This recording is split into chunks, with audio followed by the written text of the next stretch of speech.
Welcome to the Deep Dive, where we take a stack of sources, extract the most important nuggets of knowledge, and give you a shortcut to being well-informed. Today, we're tackling maybe the most universal puzzle there is, relationships. Right. Specifically, why does love so often seem to just drain away after the wedding? Even for people who are incredibly successful, who seem to master everything else they touch. It's the one area where success in other fields doesn't translate, isn't it? It's this universal vulnerability. Yeah. We spend decades mastering careers, finances, hobbies, you name it. But when it comes to keeping that emotional connection alive, we're often just lost. So this deep dive is really built around the work of Gary Chapman. His counseling experience offers a surprisingly technical blueprint for something that feels so emotional.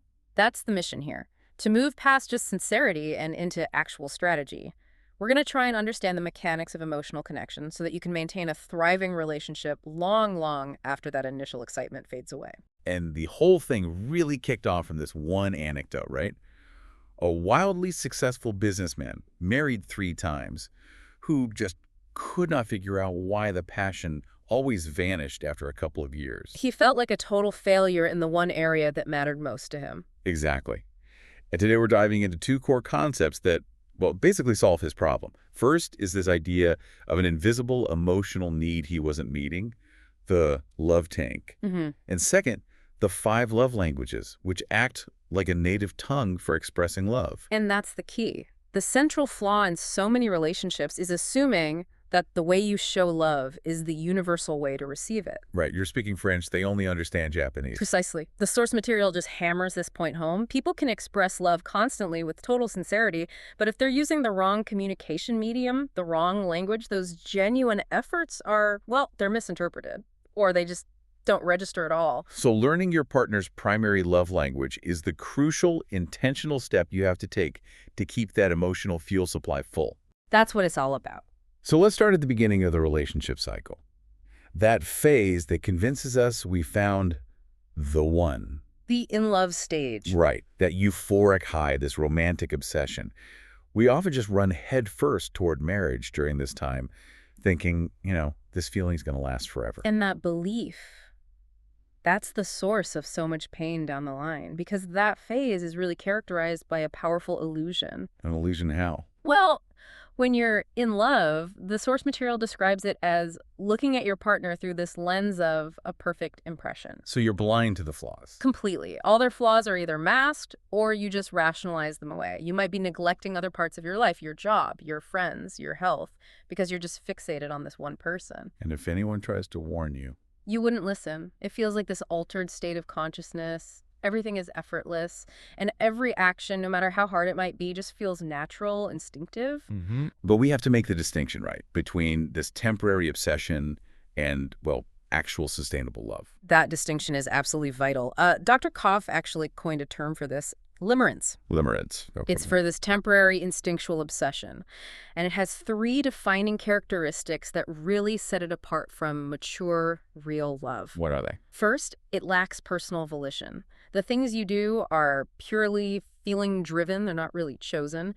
Second, it's effortless. It costs you nothing emotionally to sacrifice for them because the sacrifice itself is part of that euphoria. And the third? The third is that it's possessive in a way that actually stifles growth. Limerence wants everything to stay perfect. It doesn't want the other person to evolve or change or show their imperfections. It wants the illusion to stay intact. Exactly. So I have to ask, though, if real love is just a rational choice, doesn't that take some of the magic out of it? Is it just, sophisticated conflict management? That's a fantastic question because it gets to the heart of this cultural myth that love should always just be a feeling.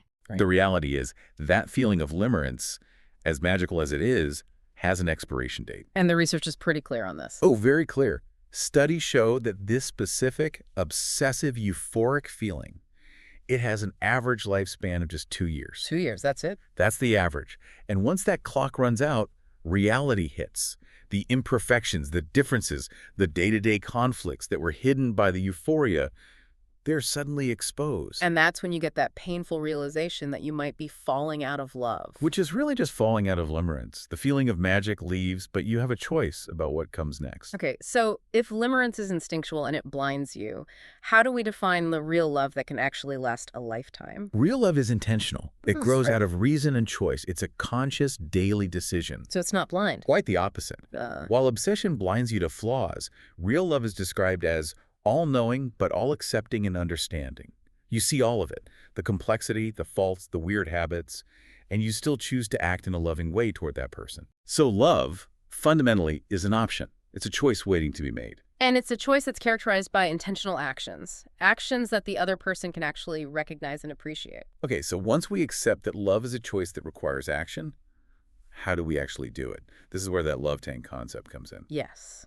And this invisible emotional love tank is more than just a cute metaphor. The source material positions it as a primary emotional need, right up there with self-worth, security, and feeling important. It's the metric. It's how you keep score. Think of it like a car's gas tank or your phone battery. Everyone has this internal reservoir. If the tank is full, a person, child, or adult can grow into a well-rounded, responsible person. And if it's not, Well, the research shows that a failure to meet this need can actually lead to someone becoming, and this is a direct quote, an emotionally and socially retarded individual, basically incapable of managing their inner life or their relationships. and the consequences of an empty tank are, they're devastating. Yeah. The book talks about this story of Ashley, a 13-year-old girl. She was searching for love in all the wrong ways and places, which led to misbehavior and even a life-threatening condition. Her family loved her, but their love wasn't getting through. Her story is such a profound illustration of the mechanics. For adults, an empty tank leads to pain, emptiness, suffering, withdrawal. That desperate search for the feeling of being loved comes roaring back after the limerence fades. And marriage is supposed to be the institution that solves this. For a lifetime, yes. The whole idea from ancient biblical writings is uniting two people into one flesh to meet this demand for love and intimacy. But if the tank is low, the relationship becomes a source of pain, not a safe haven. So, if the love tank is the metric, why do we need the language analogy? Why compare this need to linguistics? Because the medium matters more than the sincerity. It's just like any other language. A person naturally learns their primary or native tongue from their family, right? Right? In the same way, we communicate emotional love best through one of 5 distinct love languages. This is the most comfortable and effective way for us to both express and, crucially, to receive love. And this is where the problem starts. When two people with different native languages meet, You're speaking your language, but your partner hears only static. You could be pouring all this sincere, intense effort into, say, acts of service. But if their native tongue is words of affirmation, they just feel unloved. they don't see the effort, they just hear the silence. Exactly. It's like you're trying to communicate in a foreign country by just using awkward gestures. The effort, no matter how genuine, is missed. The goal isn't just to express love, it's to express it on a frequency that your partner's emotional receiver can actually pick up. Which means we have to intentionally learn our spouse's primary love language to effectively fill their tank, even if that language feels totally foreign to us. It's a skill. It has to be acquired through conscious effort and time, just like mastering anything new. Okay, now we get to the core blueprint. Let's go through each of the 5 languages one by one, starting with language 1, words of affirmation. Right. This is all about verbal compliments, expressions of appreciation. But it's not just, mindless flattery, is it? It has to be targeted. It absolutely has to be targeted and sincere. The goal of this language isn't to manipulate your partner to get what you want. It's about unselfishly giving what you have to help them grow and feel appreciated. The research breaks this down into a few different dialects, so to speak. Let's start with the power of encouraging words. This is so vital when a spouse has untapped potential but lacks the courage to go for it. Maybe because of past failures or rejection. There was the story of Allison, the writer. Exactly. Allison, the discouraged writer. Her interest was still there, but it was buried under all this self-doubt. Her husband, Keith, started intentionally using words of affirmation to encourage her writing. He realized that supporting her growth was more important than just focusing on his own. And his encouragement gave her the courage to start again. It did. But there's a serious warning here, because encouragement can so easily sound like criticism if it's misplaced. The encouragement has to be genuinely needed and tied to something the person is already interested in. If you start pushing someone to do something they have no desire for, your words won't feel like support. They'll feel like condemnation or judgment. So you have to get out of your own head and see what's important to them. You have to view it from their perspective. Okay, moving on. We have the delivery of the words. Kind words and humble words. This seems to be about tone and intent. The tone of voice is everything here. Kind words, delivered with patience and respect, lead to understanding and healing. This ability to make room for reconciliation, to not get trapped in the who is right argument, that's the mark of mature love. Whereas immature love is always keeping score. Always keeping a tally of every little slip-up. Kind words are the vehicle for forgiveness, which is an essential expression of love. And then there's the difference between a request and a demand. Yeah. You're saying that's the difference between love and just compliance. That's the core of humble words. When you make a request, you're affirming your partner's worth. You're treating them like a capable adult who can choose how to respond. But a demand is different. A constant demand makes a partner feel belittled, like a child. They might do what you want, but it's not out of love, it's out of fear or guilt, and that just smothers any emotional love in the relationship. So the difference between can you please help with the dishes when you have a second and you need to do the dishes now is fundamental. It's night and day for someone whose language is words of affirmation. The source also mentions this language goes beyond just one-on-one interaction, like complimenting your partner to other people when they're not even there. Or sharing credit during a big win. It reinforces that idea from William James that appreciation is the deepest human need. We saw this with Bill and Betty Jo. For Bill, words of affirmation was his primary language. Compliments worked wonders for him. His tank was full. But Betty Jo was still miserable. And that proves that even though Bill was expressing love in his native tongue, she was starving for hers. Which leads us straight to language 2, quality time. This is about giving your full, undivided attention, no distractions. And that is such a huge challenge today with phones and screens everywhere. It's critical to remember just being in the same room is not the point. Proximity isn't enough. This was the breakthrough for Betty Jo, right? Her tank was empty because Bill gave her so little dedicated time. He was physically present. But emotionally absent. Dedicated attention was the language she needed to feel secure. Bill had to learn that just being near her wasn't enough. He had to intentionally carve out moments where he was truly present with her. So let's look at the dialects of quality time, starting with just plain togetherness. Togetherness means being highly involved in whatever you're doing together. The activity, the emotions, the effort. It's about focusing your full attention on your partner. And for couples who struggle with this. The source suggests being intentional. Plan activities, make lists of things to do, take a vacation designed specifically to create that dedicated time. It has to be a shared focus. Okay, next is a critical one that I think gets confused with words of affirmation. Quality conversations. They're completely different in their focus. Words of affirmation is about the content, the words you're saying, compliments, encouragement. Right. Quality conversation is about what you hear. It's about understanding the substantial meaning behind the words.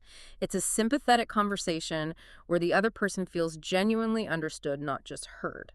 So what does that look like in practice? It means intentional listening, maintaining eye contact, trying to detect the feeling behind the words. It's the act of truly understanding your partner's emotional state. But to have that conversation, both people have to be willing to open up, which brings us to the two-way street of learning to talk. Exactly. A conversation can't happen if one person is emotionally closed off. It requires you to be willing to speak your thoughts and your feelings. And for people who find that hard. The research suggests starting with self-assessment, maybe even writing down your emotions just to become aware of what they are. You have to be willing to reveal them to your spouse. This is where we get that famous analogy of the Dead Sea and the babbling brook. It's such a great way to visualize these communication clashes. The Dead Sea personality just receives and stores experiences and emotions. They're naturally not very talkative. And the babbling brook Spits out everything they see and hear. They're chatty, they're extroverted. So when these two get together, They can be a perfect match, but only if both are willing to adjust. The Dead Sea has to learn to talk, to share what's inside.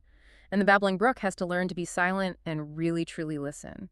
Personality is an influence, but it's not an excuse. You still have to make the choice to adjust. And finally, under quality time, we have quality activities. And the point here isn't the activity itself, right? It's about creating a memory bank. That's it, exactly. The activity can be expensive or cheap, entertaining or mundane. The value is in the shared experience and the dedicated attention. So these activities create a stockpile of good memories. A reservoir of precious moments, memories of love, and when things get tough later on, you can draw from that bank. Those shared memories of focus and dedication are what keep the love in the tank. Okay, language 3, receiving gifts. Now, Chapman's anthropological study found that gift-giving is a fundamental part of love and marriage, like globally. It is, and the definition is very clear. Gifts are visual, tangible symbols of love and memory. And that visual symbolism is what's most important. Yes. We have to immediately throw out the myth that gifts have to be expensive. A hand-picked flower with a little note, a handmade item, a book you thought they'd like, even a cool rock you found on a walk. It's the thought that counts. Literally. Literally. For people who struggle to learn this language, the advice is super practical. Start a list. Or discreetly ask their friends and family for ideas. The source also connects this language to how a couple manages their finances, framing money as a sacrificial entity. That framing is essential. To be a good gift giver, you might have to spend money you'd rather save. But you have to reframe it. It's not a cost. It's an investment in your own emotional security and self-worth. Why? Because filling your partner's love tank is the surest way to get reciprocation. It propels the whole relationship forward. It's a calculated investment in your future happiness together. But it's not always about material things. The source makes a big point about the gift of self, or presence. This is an incredibly important nuance. For a person whose language is gifts, their spouse simply being there during important moments is the most powerful gift of all. This was the story of Jan and Dawn. Right. Jan was so unhappy because Dawn would immediately leave after the big moments in their lives, a crisis, a celebration, anything.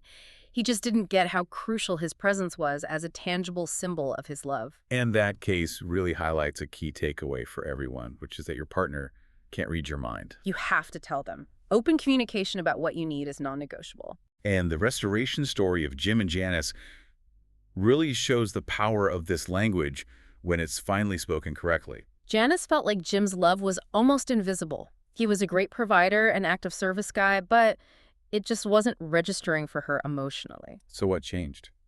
After he learned her language was receiving gifts, he started being intentional about it.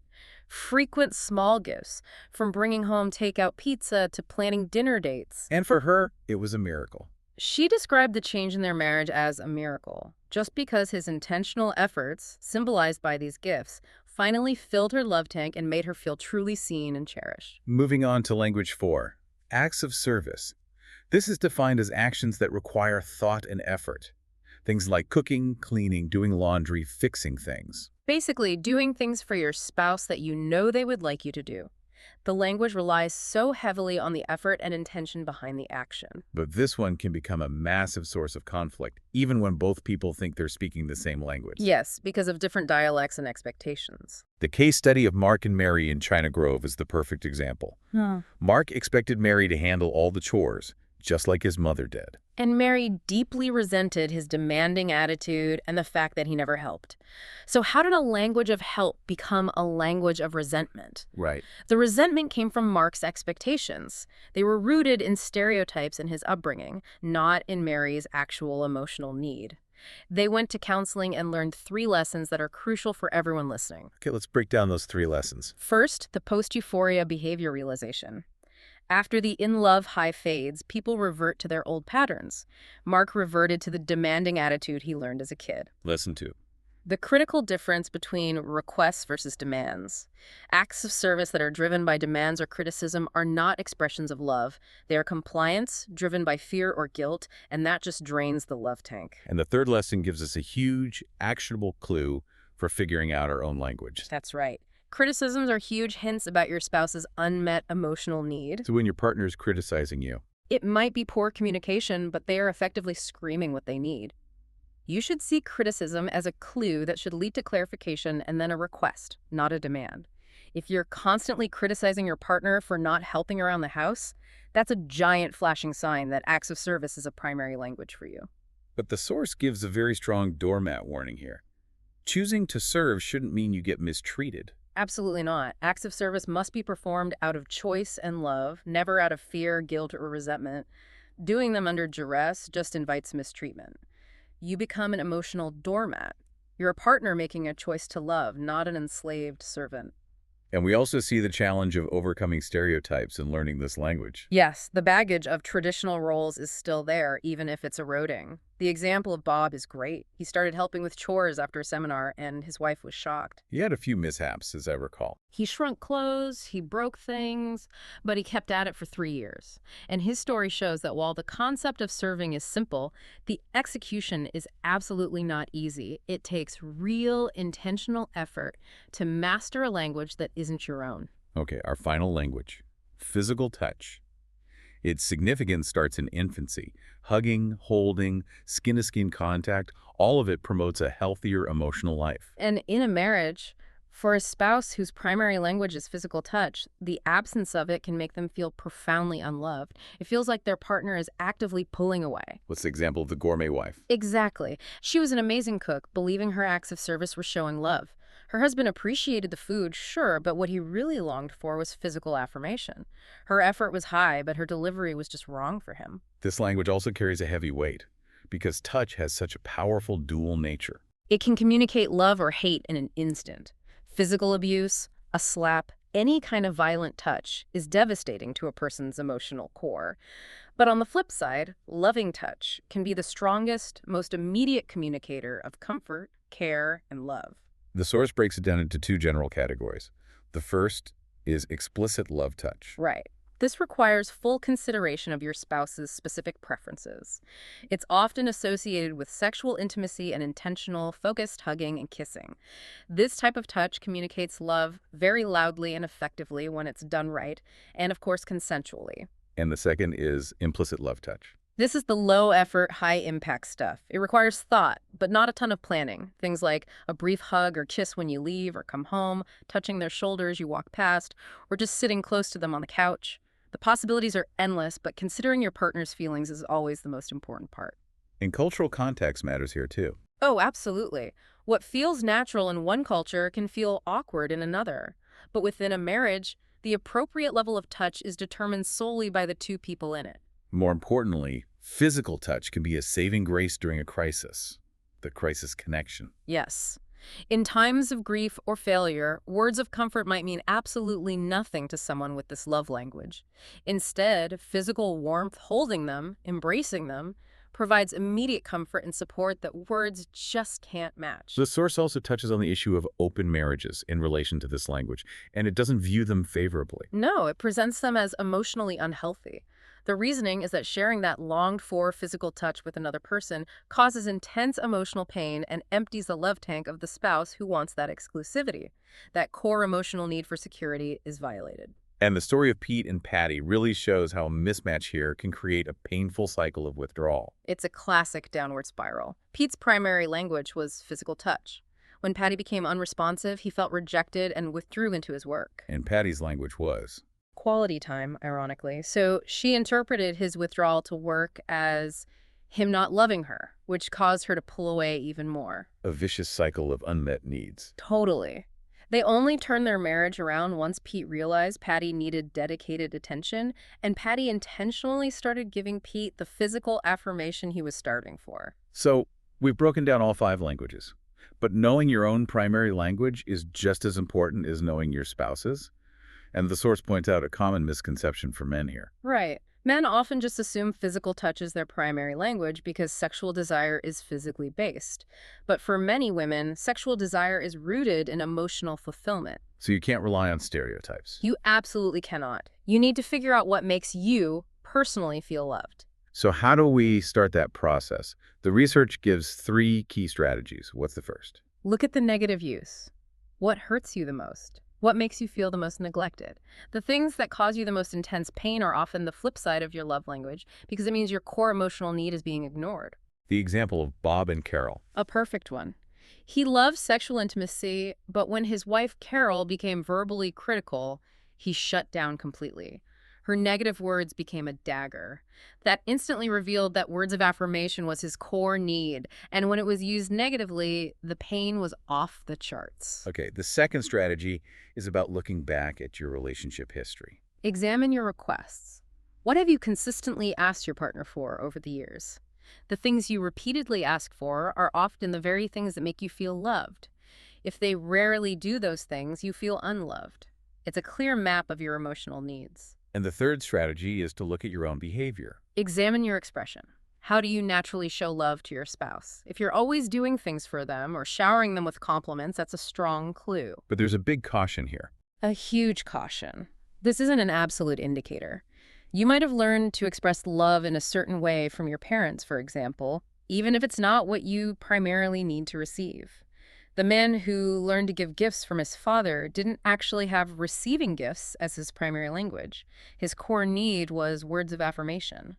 The source also acknowledges that discovery can be complex for some people. Right, there are two main types who struggle. The first are people whose love tanks have been full for a very long time.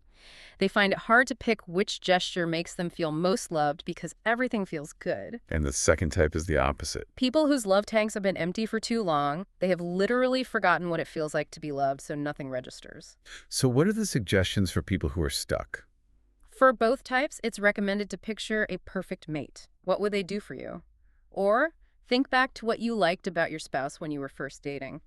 That initial attraction often points to the missing pieces.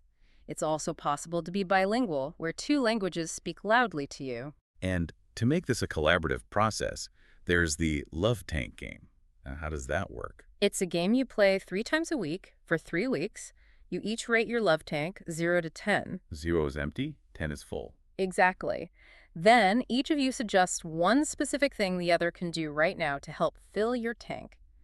By tracking those immediate, tangible requests over a few weeks, the primary love language usually becomes obvious because the requests fall into the same category. It forces direct, open communication about real-time needs. It really does. And finally, this whole framework isn't just for romantic partners. We have to talk about extending love languages to children. Absolutely. Children also have primary love languages, and you can often see it in their behavior and what they ask for. Understanding this is critical for them to grow into responsible adults and, frankly, to keep them from searching for love in dangerous places. The research suggests a direct link. A very strong link between an empty love tank in childhood, caused by parents not speaking the right language, and things like adolescent sexual misconduct or running away. And there's a specific caution for parents about words of affirmation as kids get older. Yes. As children age, parents can accidentally turn words of affirmation into words of condemnation. Instead of praising accomplishments, they start criticizing failures. And for a child whose language is words of affirmation, that can be devastating. It can crush their self-esteem, they feel unloved, and they can carry that low self-worth deep into adulthood. Parents have to adapt their love expression for each child, recognizing they might have different needs and making sure each one feels loved based on their specific language. So we've established love as a choice, not just a feeling. The source material is very direct about conflict, saying hurtful actions are just the effect of making mediocre choices. If love is a choice, then it can create an atmosphere where you can actually deal with past failures. This brings us to what might be the biggest challenge of all: loving the unlovely. This was the question a woman named Anne asked Dr. Chapman. Is it possible to love someone you actually hate? She and her husband Glenn were at a point where both their tanks had been empty for years. Critically empty. The anger had been in there so long it had solidified into real hate and emotional distance. So what was the intervention? How did the counselor handle that? Dr. Chapman challenged Anne to an experiment. For 6 months, she was to speak Glenn's primary love language, which was physical touch with a secondary of words of affirmation, even though she had zero guarantee he would reciprocate. So she was supposed to act lovingly toward someone she hated. Her goal wasn't immediate happiness. It was to see if intentional action could spark a rebirth in their marriage. She decided to try. She focused on the actions. Being sexually active, giving genuine compliments, even when her heart wasn't in it at all. And what was the outcome of this intentional choice? Slowly, Glenn started to respond positively. Months later, Anne noticed these significant, profound changes in his personality and how he treated her. The source calls it a miracle in love, but one that was purely intentional. Because when you choose to speak their language, You're fulfilling their core emotional need, and that diminishes the anger and withdrawal that kept them so distant and hostile in the first place. And the underlying hope here is for eventual reciprocation. Exactly. When you fill your spouse's tank, you satisfy that deep-seated need for love, and that fulfillment naturally encourages them to reciprocate and fill your tank.